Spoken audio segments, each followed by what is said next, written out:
everybody, we're back with Aunt Sissy. We're continuing our cherry preserve making. So if you want to come over here, this is after it's cooked, so this is hot. I just cooked it, remember, so we had the 4 cups of cherries, we had 1 package of pectin, we put in there, we brought that to a rolling boil, so when you stir it's still boiling. Then I added 4 3/4 of a cup of sugar and kept cooking it and stirring it until it got it gets thick, real thick, and then I just kind of leave it for a while. But when it comes to a rolling boil, that means you stir it and it's still boiling, then you count 60 seconds. So then after that, you're done. You bring it over here, and I'm going to put it in the jars to process it. But I wanted to show you this. This seemed really runny, and this is the first time I'm using these kind of cherries. The recipe actually says sour. These are sweet cherries. So what I did was a test. So if you're not sure if your jelly is going to set up, instead of processing a whole bunch of jars and then all of a sudden your jelly's runny, here's a good test to do. So you take a little bitty jar, little tiny, and you put just a little bit, like a spoonful, in your jar. You put it in the freezer for a few minutes, and then when you get it out, so really it should be like that, where you should be able to turn it upside down and it not come out. If it starts sliding around, I had a good chunk, so I left it in for a little while, but you should be able to turn it upside down and it not come out. If it comes out, then you're going to have a soft set preserves or jelly or jam. So then the next process is we get the jars out. These jars are jelly jars, which I have put into a big pot that it has a rack at the bottom, because what I'm doing is I boil these so that to kill all the bacteria. So you should have them sterilized. Boil them for about 10 minutes. And I have this, obviously they're really hot, so I have me this tool for grabbing them.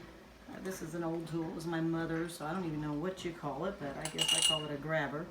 So you get them out. The recipe says that it makes 6 jars, and I usually get out 1 extra jar. Sometimes it makes 7, or sometimes even 8. Might make a jar or 2 more. So this, I'm going to get out 7 jars and show this process. And be very careful, it's very hot.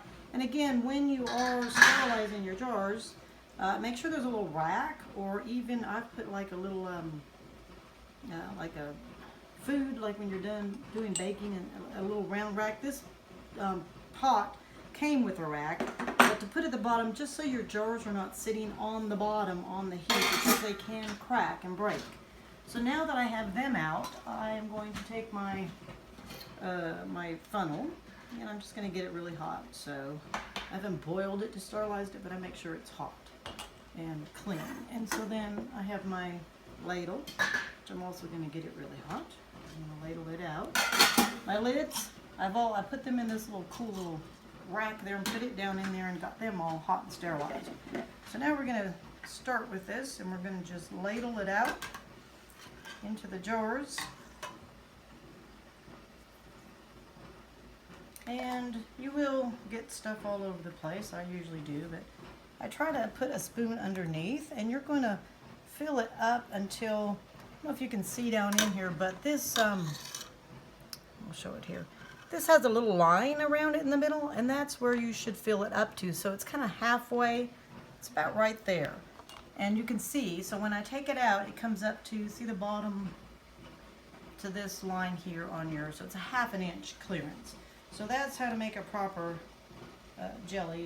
You put it down in, or jam. These are actually preserved, so the difference is the jelly would be just the juice with no fruit in it.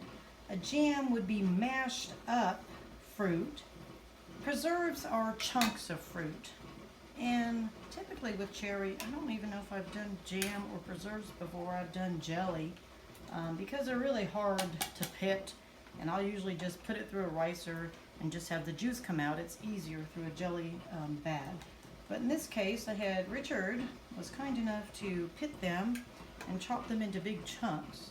So these are going to be preserves. And this, again, the first time I'm making these. So you're going to bear with me here. So I'm just going to show you, hold on just a moment.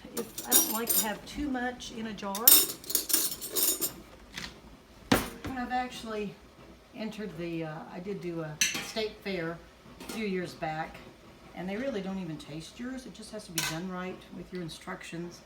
And 1/2 inch is really what it needs to be at. So I want to make sure these are 1/2 inch. Now I have a clean rag, which I have washed, and I just use it to wipe the rim. So I'm getting ready. I'm just going to show you. I'm not going to fill all the jars up right at this moment, so it won't take too long a video. But if there's any jelly stuck on here, then it can prevent a good seal. So then you take your lids. These are lids which you will not reuse. Once you're done, if you eat this, if you give it away for gifts, great. They probably won't give you back anything, but if anybody does, or if you use them, you can reuse these, not for canning, but if you want to just put something in the refrigerator, you can use them for that. But for canning, you will not reuse them because there is a little rubber gasket on there which seals the jar. So when it goes in the canner, and I'll show you this. So you're going to put the lids on. And usually I do this pretty fast, so the whole thing needs to be hot. So I lift this up with my rag. I screw that on tight. Now, my hands, I guess I'm not as strong as I used to be, but tight. And then, as you can see, there's a little kind of indentation. These lids have a little indentation, which is kind of up. And after you put them in there, and they'll get really hot and go up. And then when you take the jars out, that middle will come suck down in, the air comes out, and the jar becomes sealed. When you're done with your jelly, if you go like that, can you hear this? You hear that? It's not sealed. So they should do a pop and that little button push down. I'll show you just over here. You can see that these are in over here. These are apple butter, but see how they're in and there's no indentation, and you don't hear it's not bouncing. So those are sealed. So just explaining that. So we'll be back with you in just a little bit. We're going to put them in the boiling water processor. Right now I have apple butter in there, and I'll show you then taking them out and how much we get out of one batch. Okay? And I'll be back with you in a little bit. Thank you.